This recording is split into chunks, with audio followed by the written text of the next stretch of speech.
नमस्कार दोस्तों, स्वागत है आपका फिर से मेरे YouTube चैनल पे, जहाँ पे हम लोग डिस्कस करेंगे मार्केट ने कैसे काम किया था फ्राइडे के दिन हमारा क्या मार्केट प्लान था। ट्यूसडे के दिन यानी कि कल मार्केट कैसे ट्रेडिंग कर सकता है, और ट्यूसडे के दिन हम लोग कैसे ट्रेडिंग अपॉर्चुनिटी ढूंढ सकते हैं। सबसे पहले मैं आ जाता हूँ हमारे डिस्कशन पे। क्या डिस्कशन थे हमारे आज मार्केट के लिए, फ्राइडे के दिन के लिए। बहुत सारा डिस्कशन थे। ऊपर की तरफ 23,720, नीचे की तरफ 23,500। 720 के ब्रेक होने पे मैंने आपको बताया कि आप कॉल का पोजीशन ले सकते हैं, जो कि आपको 880 तक लेके मार्केट आपको जाते हुए दिख सकता है। 500 के नीचे मैंने बोला था कि जो थोड़ा एग्रेसिव होते हैं वो यहाँ पे एंट्री कर सकते हैं। यहाँ पे अगर आप एंट्री कीजिएगा तो बहुत कम क्वांटिटी में आप ट्रेड कीजिएगा, ऑलमोस्ट 50% या फिर उससे कम क्वांटिटी में ट्रेड कीजिएगा, क्योंकि मार्केट थोड़ा वोलेटाइल हो सकता है। रियल जो फॉल आएगा मार्केट में वो 23,400 के नीचे आएगा। यहाँ पे आप अपना फुल क्वांटिटी ऐड कर सकते हैं, और जो सेफ प्लेयर है उनको यहीं पे ट्रेडिंग करना चाहिए। 400 के नीचे ब्रेक होने पे मार्केट आपको 200 से जाते हुए दिख सकता है। ये साफ साफ डिस्कशन थे। देखते हैं मार्केट ने किया क्या। फ्लैट खुला मार्केट, 500 को ब्रेक किया नहीं, यहीं से सपोर्ट लेके ऊपर आया। उसके बाद फिर नीचे गया, यहाँ पे 500 का ब्रेक किया, आपकी यहाँ एंट्री होती, आपका एसएल ऑलमोस्ट यहाँ 30 पॉइंट्स का ये रहता। एक बार मार्केट ने रिट्रेस दिया, फिर फॉल देते देते देते उसके बाद मार्केट ने रिट्रेस करके आपका यहाँ पे एसएल ले लिया। तो ये बहुत सिंपल हुआ मार्केट में। आपकी एंट्री बनी, यहाँ पे आपकी एंट्री बनी, यहाँ पे आपका एसएल था। मार्केट ने थोड़ा समय बिता के आपका एंड में एसएल ले लिया। उम्मीद करता हूँ यहाँ पे लोगों ने एसएल दे दिया होगा और ना कि एवरेज आउट करने की कोशिश की होगी। और यहाँ पे भी मैं उम्मीद करता हूँ मार्केट में यहाँ पे जो दो पॉइंट थे, यहाँ पे आपने एवरेज आउट नहीं किया होगा। देखिए, जो सेफ ट्रेडर थे उनकी तो एंट्री नहीं बनी यहाँ पे, क्योंकि वो 400 पे बनती, लेकिन जो यहाँ पे एग्रेसिव थे, मैं उम्मीद करता हूँ अगर 50% क्वांटिटी के साथ भी एंटर किए होंगे, एग्रेसिव ना होके ज़्यादा, क्योंकि किसी कारण से मैंने बोला आपको, हर बार मैं नहीं बोलता। जैसे ऊपर की तरफ 720 था, मैंने ये नहीं बोला कि इसके ब्रेक होने पे आप 50% क्वांटिटी के साथ जाइएगा, क्योंकि यहाँ पे एक प्रॉपर लेवल था। लेकिन यहाँ पे 500 के ब्रेक होने पे यहाँ पे एक और जोन ऑफ सपोर्ट था, इसलिए 500 ब्रेक होने पे 400 तक मार्केट में एक अपॉर्चुनिटी बन रही थी। इसलिए मैंने मार्केट में बोला था कि आप बहुत रिस्की ट्रेड 500 के ब्रेक होने पे है तो क्वांटिटी साइज कम रखिएगा। मार्केट ने हमारा एसएल लिया और उसके बाद कोई ट्रेड बनी नहीं। 720 ब्रेक होता तब कोई ट्रेड बनती, और यही साफ साफ डिस्कशन था। एक एसएल लग गया हमारा, लेकिन क्योंकि 50% क्वांटिटी में हम लोग ट्रेड कर रहे थे तो वो एसएल, अगर आप नेट इम्पैक्ट देखिएगा तो ऑलमोस्ट हमारा हाफ होगा। तो ये डिस्कशन के बाद बहुत कुछ खास हमें पर डिस्कस करने के लिए था नहीं, क्योंकि मार्केट बड़ा सिंपल था, एक तरीके से आप कह सकते हैं वोलेटाइल था, लेकिन बहुत ज़्यादा मूवमेंट हुआ नहीं। वन डे टाइम फ्रेम पे आ जाते हैं, देख लेते हैं कि अगले समय में मार्केट कैसे काम कर सकता है। अगर आप ये चार्ट देखिएगा तो मैंने आपको एक चीज़ बहुत साफ साफ की कही थी अपने थर्सडे की वीडियो के दिन, कि जो आप ये ग्रीन कैंडल देख रहे हो ना, ये एक्सपायरी रिलेटेड कैंडल भी हो सकता है। इसलिए इसका ये मतलब नहीं है कि यहाँ पे ग्रीन कैंडल बन गया तो अगले दिन से मार्केट ऊपर जाना चालू कर देगा। ये जो कैंडल होता है ना, एक्सपायरी के दिन बना है तो इसका वैल्यू उतना ज़्यादा होता नहीं, क्योंकि फिर ये जो सिस्टम में शॉर्ट्स होते हैं ना उनको कवर करने के लिए बनाया जाता है। अगर आप देखिएगा पास्ट में जाके भी, तो ये कैंडल एक्सपायरी के दिन बना था, ये कैंडल एक्सपायरी के दिन बना था, ये कैंडल एक्सपायरी के दिन बना था। उसके बाद देखिए मार्केट ने उस कैंडल के बाद कैसे मार्केट ने फॉल दिया, तो आपको लगेगा कि पहले कि मार्केट ऊपर जाएगा, लेकिन मार्केट ने उसके बाद कंटिन्यूसली सिर्फ फॉल दिया था। तो इसलिए मेरे को उम्मीद है कि अगर मार्केट में एक्चुअली स्ट्रेंथ वाली बनी है, तो ये जो कैंडल बनी है यहाँ पे आप जो देख रहे हैं, इसका एक फॉलो थ्रू मिलेगा, जो कि मार्केट को ऊपर की तरफ 22,800 तक भी लेके जा सकता है, फिर 22,700 तक। अगर मार्केट ऐसा कैंडल बनाता है तब इसका मतलब मार्केट में स्ट्रेंथ है, वरना अगर यहाँ पे मार्केट रुक जाता है या फिर एक रेड कैंडल बनाता है जो कि मार्केट ने एक्चुअली बनाया, इसका मतलब ये मार्केट में जो ग्रीन कैंडल था वो एक्सपायरी रिलेटेड था और हमको वेट करना पड़ेगा अगले मूव के लिए। देखिए अगला मूव यहाँ से बहुत क्लियर है, मार्केट कुछ समय यहाँ पे होल्ड कर रहा है। अगर मैं आपको यहाँ पे मूविंग एवरेज भी खोल के दिखाऊं, तो हुआ क्या, यहाँ पे मार्केट के पास 100 और 200 डे का मूविंग एवरेज सपोर्ट है 23,400 के पास। इसलिए 23,400 एक बहुत इंपॉर्टेंट सपोर्ट है यहाँ पे। जब तक ये ब्रेक नहीं होता है हमारा कोई भी ट्रेड नहीं बनेगा। 400 ब्रेक होता है ना, तो आपको खुद दिख रहा होगा यहाँ पे फिर 20 50 डे 20 और 50 डे मूविंग एवरेज का सपोर्ट है, जो कि 23,100 के पास है। तो अगर मार्केट यहाँ पे ब्रेक करता है तो आपको ये कुछ दिनों में मार्केट यहाँ पे आते हुए दिख सकता है। यहाँ पे मार्केट सपोर्ट लेगा कि नहीं वो बहुत इंपॉर्टेंट डिसीजन होगा, क्योंकि अगर मार्केट यहाँ पे सपोर्ट ले लिया और लेके फिर ऊपर चलने लगा तब तो मार्केट में कोई होप है। लेकिन अगर मार्केट इस सपोर्ट को ब्रेक कर देता है और फिर नीचे आना चालू करता है, तो मार्केट में देखिए जो रैली आई थी ना, इस रैली में मार्केट ने कोई सपोर्ट लिया नहीं था। यहाँ पे एक जोन था मार्केट में 23,600, उसके बाद मार्केट कंटिन्यूसली 23,800 तक गया था, तो बीच में कहीं सपोर्ट नहीं बनाया है। तो जब ऐसे मार्केट ऊपर जाता है ना, तो नीचे भी फिर मार्केट ऐसे ही आता है, इनफैक्ट और नीचे और जल्दी आता है। हो सकता है आपको मार्केट यहाँ एक कैंडल और दूसरा कैंडल, और आप हो सकता है कि तीसरे दिन इस एक्सपायरी तक आप, हो सकता है इस वीकेंड तक आप 23,600 पे खड़े हो, मार्केट इतना जल्दी भी फॉल दे सकता है क्योंकि बीच में कोई सपोर्ट है नहीं। तो हमारे लिए वन डे टाइम फ्रेम पे दो बड़े इंपॉर्टेंट लेवल है, 23,400, 23,100। जो वन डे टाइम फ्रेम पे ट्रेड करते हैं आपके पास सेलिंग की अच्छी अपॉर्चुनिटी है। हाई जो है ये आपका रहेगा एसएल। आपकी एंट्री एक्चुअली यहीं बन जानी चाहिए थी, जो कि हमने डिस्कस भी किया था कि अच्छा अपॉर्चुनिटी, लेकिन कोई अगर मिस कर गया ना तो यहाँ पे आप बना सकते हैं, प्रोवाइडेड मार्केट 400 के नीचे एक दिन क्लोजिंग दे दे तो आप एंट्री बना लीजिए, ये आपका एसएल रहेगा। और अगेन आपका टारगेट जो है पूरा बॉटम रहेगा जो कि है 22,000 का। तो ये डिस्कशन आप वन डे टाइम फ्रेम पे जो करते हैं कर सकते हैं। यहाँ से अगर मार्केट 23,800 के ऊपर क्लोज करता है ना तो हम बुलिश हो सकते हैं। 400 के नीचे क्लोज करते हैं तो हम बेरिश हो सकते हैं वन डे टाइम फ्रेम पे, जो कि आपको नीचे की तरफ आपको 22,000 तक भी आते हुए मार्केट दिख सकता है। पहला टारगेट तो मार्केट का 23,150 रहेगा, लेकिन दूसरा टारगेट 22,000 रहेगा। लेकिन अगर 23,800 को ब्रेक करता है तो पहला टारगेट 24,200, फिर 24,800 का, ये दोनों टारगेट आपके एक्टिवेट हो जाएंगे। तो ये डिस्कशन था हमारा वन डे टाइम फ्रेम पे। एक बार सेंसिबल देख लेते हैं। सेंसिबल में हम लोग क्या होता है F I H D I data देखते हैं। तो अगर मैं आपको एक खोल के दिखाऊँ, तो ये जब मैंने आखिरी बार वीडियो बनाया था तो हम लोग ये पब्लिश कर नहीं पाए थे क्योंकि तब तक बहुत लेट हो गया था। तो अगर आप देखिएगा तो ये डिस्कशन मैंने की थी एक्सपायरी के रिलेटेड, मैं इतना बुलिश क्यों नहीं हूँ, क्योंकि मार्केट में बड़े प्लेयर्स ने लॉन्ग पोजीशन बनाया है यहाँ पे। और यहाँ पे जो क्लाइंट्स है रिटेल, उन्होंने क्या किया, शॉर्ट पोजीशन बनाया। इसलिए मैं बोला था एक्सपायरी के दिन आपको नीचे का मूवमेंट आसानी से मिलेगा नहीं, और ये हुआ भी। मार्केट ग्रीन कैंडल बना के क्लोजिंग दिया।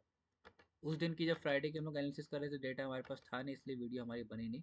अगर आप देखिएगा तो बहुत समय बाद देखिए कंटिन्यूसली मार्केट में क्या हो रहा था कि यहाँ पे जो एफ आई आईज थे ना, ये क्या थे, बहुत समय से लॉन्ग थे। जब से मार्केट 22,000 से लेकर 23,800 तक आया है, ये जो पूरी रैली थी ना, इस रैली में एफ आई आईज जो थे वो लॉन्ग थे, और यहाँ पे जो क्लाइंट्स थे ये क्या थे, शॉर्ट्स थे। और इसलिए मार्केट में देखिए तो कितना बड़ा लॉस हुआ होगा। अब क्या हुआ है, मार्केट में सिचुएशन चेंज हो गया है। F I eyes net net bearish हो रहे हैं, और क्लाइंट्स या फिर रिटेल जो है नेट नेट बुलिश हो रहे हैं। इसका मतलब ये लोग लॉन्ग है मार्केट में अभी, और ये लोग शॉर्ट है। इसलिए मार्केट में हो सकता है कि आपको अब नीचे का डाउन साइड मूवमेंट दिखना चालू हो जाए, क्योंकि अगेन होता क्या है, स्टॉक मार्केट में ट्रांसफ़र ऑफ मनी होता है एक जगह से दूसरी जगह। और मोस्टली जो बिग इंस्टीट्यूट होते हैं उन्हीं के पास पैसा जाता है क्लाइंट्स का। और इसलिए मेरे को लग रहा था कि इस रैली में क्या हुआ, इस रैली में एफ आई आई लॉन्ग थे और यहाँ पे रिटेल शॉर्ट थे, तो इसलिए यहाँ पे लॉस हुआ होगा। अब क्या हुआ है, मार्केट जब नीचे आना चालू कर रहा है तो एफ आई आई यहाँ पे शॉर्ट है और रिटेल यहाँ पे लॉन्ग है। तो हो सकता है आपको ये मूवमेंट और कुछ दिनों तक दिखाई दे, क्योंकि मार्केट में यहाँ पे जो एफ आई आईज है ना वो पहले से पोजीशन बना के रखे हैं। अगर आप देखिएगा बहुत ज़्यादा पोजीशन नहीं है, लेकिन ये लोग बियरिश पोजीशन बना के रखे हैं। और जहाँ पे आप क्लाइंट देखिएगा तो यहाँ पे बुलिश पोजीशन है, तो इनको लॉस मार्केट देने के लिए नीचे आ सकता है। तो ये हमको डेटा दिखा रहा है। ऑप्शन चेन देख लेते हैं एक बार। ऑप्शन चेन में हमको क्या पता चल रहा है।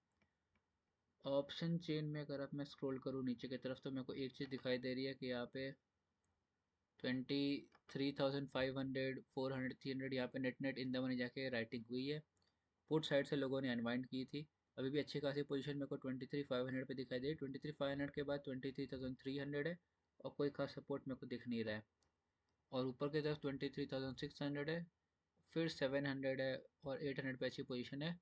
600 पे है, 800 पे है। इन द मनी जाके कॉल में राइटिंग हुई है, पुट में अनवाइंडिंग हुई है। तो ये मेरे को समझ में आ रहा है कि कॉल साइड लोगों ने अच्छी खासी पोजीशन बना के गए थे एक्सपायरी के पहले, और यहाँ पे पोजीशन बना के नहीं गए थे, शायद इसलिए कि अगर आप देखिए गिफ्ट निफ्टी भी ऑलमोस्ट नेगेटिव दिखा रहा था अभी। तो इन लोग को एंटिसिपेटेड था कि मार्केट शायद थोड़ा नीचे खुल जाए। इस सब के बाद ना हम लोग पोजीशन कैसे बनाएंगे कि मार्केट में हम लोग ट्रेडिंग कैसे कर सकते हैं, ये सब डिस्कशन के बाद ये मैं हटा देता हूँ। हमने नेट नेट पोजीशन देख ली F I S D S है कि एफ आई एस बियरिश है और क्लाइंट बुलिश है, और यहाँ पे आउट ऑफ द मनी जाके भी कॉल राइटिंग हुई थी। मेरे लिए जो की लेवल है ना वो अभी भी 23,000, मैं आपको बोलूँगा 400 है।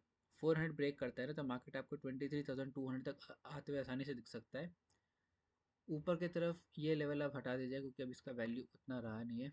ऊपर की तरफ जो मेरा लेवल काम का रहेगा वो रहेगा 23,600। 23,600 ब्रेक करते तो मार्केट 23,720 के लिए जा सकता है। तो 15 पे आ जाते हैं ताकि आपको अच्छे से दिखाई पड़े ये रेंज। ये हमारा रेंज है। मार्केट हमारा पोजिशन, हमारा जो स्ट्रैटेजी है बहुत साफ है। मार्केट फ्लैट खुलेगा, अगर अगर पहला केस केस नंबर 1 लिख देता, अगर मार्केट फ्लैट खुलेगा यहाँ पे, अगर मार्केट फ्लैट खुलता है 400 को ब्रेक करता है, हम लोग पुट साइड बैठेंगे। हमारा जो एस एल रहता है वो रहेगा 30 पॉइंट्स का, और हमारा टारगेट रहेगा यहाँ पे 23,200, जो कि है ऑलमोस्ट आपका 200 पॉइंट। ऊपर की तरफ 600 ब्रेक करेगा। 600 ब्रेक ब्रेक करेगा तो हम लोग कॉल के लिए बैठेंगे। अगेन हमारा 30 पॉइंट्स का एस एल रहेगा, और हमारा जो टारगेट रहेगा यहाँ पे रहेगा 720 का, जो कि ऑलमोस्ट 120 पॉइंट्स। 720 पे मैं अपना पोजीशन बुक करना चाहूँगा। 800 के लिए, 880 के लिए हम लोग फिलहाल नहीं बैठेंगे, हम लोग 720 के लिए ही बैठेंगे। तो ये अंडरस्टैंडिंग थी। अगर मार्केट गैप डाउन खुलता है, जिसके चांसेस थोड़े ज़्यादा है, क्योंकि मार्केट में आप देख रहे हो गिफ्ट निफ्टी भी ऑलमोस्ट आपको 250 पॉइंट्स नीचे दिखा रहा है। 250 पॉइंट्स यहाँ से देखिएगा तो ऑलमोस्ट आपका हो जाएगा, आप कह सकते हैं 300 के आसपास। तो अगर मार्केट 300 या फिर 400 के नीचे खुलता है तो फिर आपको वेट करना पड़ेगा कि मार्केट कर क्या रहा है। इस केस में ना कॉल का पोजीशन तो कुछ नहीं बनेगा, क्योंकि मार्केट में आपको मैंने बता दिया कि डेटा भी नेगेटिव है। तो इसलिए कॉल का पोजीशन तो आपको बनाना नहीं है। मार्केट में करना क्या है, देखिए, मार्केट अगर 400 के नीचे यहाँ कहीं गैप डाउन खुलता है इस जोन पे, तो आपको वेट करना पड़ेगा मार्केट कर क्या रहा है। या तो मार्केट ऊपर जाके यहाँ पे 400 को ब्रेक करेगा, या फिर नीचे जाके 200 को ब्रेक करेगा। अगर मार्केट यहाँ पे 200 को ब्रेक कर देता है, केस नंबर 1 अगर सही निकलता है, तब हम लोग पुट के लिए बैठेंगे। अगेन हमारा क्वांटिटी साइज इस बार थोड़ा कम रखेगा, 50%, क्योंकि मार्केट वैसे ही ऑलमोस्ट 2% नीचे आ चुका है, तो मार्केट में हो सकता है एक रिवर्सल आ जाए। लेकिन हम लोग बैठेंगे पुट के लिए। हमारा जो टारगेट रहेगा वो रहेगा 23,100। बहुत बड़ा टारगेट रहेगा नहीं, क्योंकि मार्केट ने जो अच्छी खासी अपॉर्चुनिटी थी पुट साइड की, वो गैप डाउन में ले ली। तो यहाँ पे हम लोग बैठेंगे ऑलमोस्ट 100 पॉइंट्स के लिए। आपका जो एस एल रहेगा वो 30 पॉइंट्स का रहेगा। अगर मार्केट ऊपर आने लगता है गैप डाउन खुल के, तो ये एक अच्छा ट्रेड होगा। ऊपर आने का मैं वेट करूंगा। 400 से मेरे को मार्केट अगर रिजेक्शन लेते हुए दिखा, तो मैं यहाँ पे पुट का ट्रेड लूँगा। मेरा जो एस एल रहेगा ये थोड़ा बड़ा रहेगा यहाँ पे 450 का, जो कि मेरा थोड़ा 50 पॉइंट्स का है। तो आप हो सकता है अपना क्वांटिटी थोड़ा कम कर लीजिएगा, 70% 80% ट्रेड कीजिएगा। और मेरा पहला टारगेट यहाँ पे रहेगा 23,200। ये यहाँ पे आने के बाद मैं पोजीशन बुक करना चाहूँगा। मैं 23,100 के लिए नहीं बैठूंगा, क्योंकि हमको 200 पॉइंट मिल गए हैं।